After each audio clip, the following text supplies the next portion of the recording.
Every great D&D campaign needs a villain, not just a boss fight, but someone your players will obsess over, hate, and maybe even secretly respect.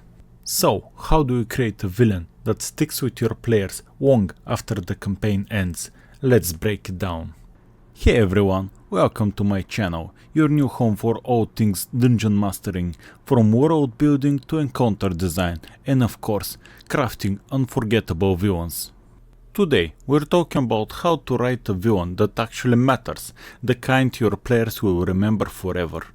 Let's jump into 5 essential ingredients for writing an incredible D&D villain, and we will throw in some famous examples from movies, TVs and games along the way.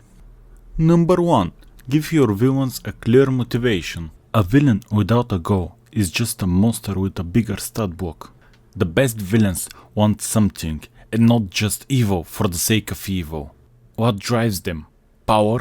Revenge? A twisted sense of justice?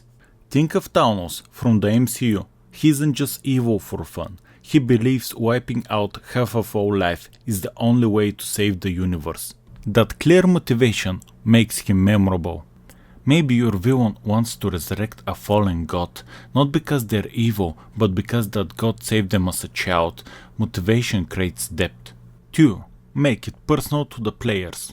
A villain is scarier when they're connected to the players somehow. They have hurt someone the players love, or maybe they're tied to the player's backstory.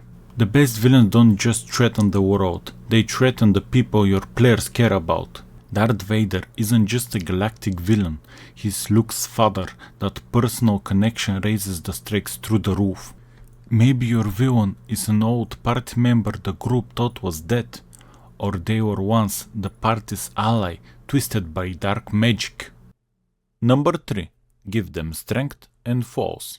Your villains should be powerful, but not perfect. Flaws make them interesting and exploitable.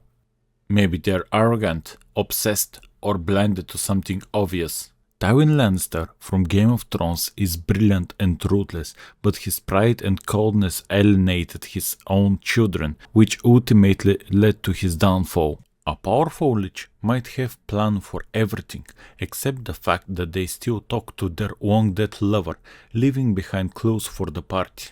Number 4. Make your villains proactive, not reactive. A good villain doesn't just sit in a tower waiting for the heroes to kick down the door. They're out there making moves, changing the world, and forcing the players to react to them. Hans Gruder from Die Hard is an excellent example. He is always a step ahead, always planning, and his actions drive the whole plot. Your villain shouldn't just be a final boss, they should be the reason towns burn, alliances shatter, and your players question who they can trust. Number 5. Give them something memorable. The final ingredient your villain needs is a signature, something that makes them instantly recognizable and iconic. This could be a visual quirk, a catchphrase, a calling card, a terrifying reputation. The Joker, from his maniacal laugh to his chaotic plans, is instantly recognizable. He's more than just evil, he's a symbol. Maybe your villain always leaves a single white feather at the scene of the crime, or they're always accompanied by eerie off-key violin music. These little details make them unforgettable. There you have it, 5 essential tips for writing a villain your players will talk about long after the campaign ends. I wanna hear from you, who's your all-time favorite villain, either from D&D or your favorite movie or game? Drop it in the comments. And if you want more D&D tips, world building advice, and more thing storytelling, make sure to subscribe and hit the bell. I've got tons more coming your way, including how to run epic villain monologues your players will actually enjoy. Thanks for watching, and may your villains always roll with advantage.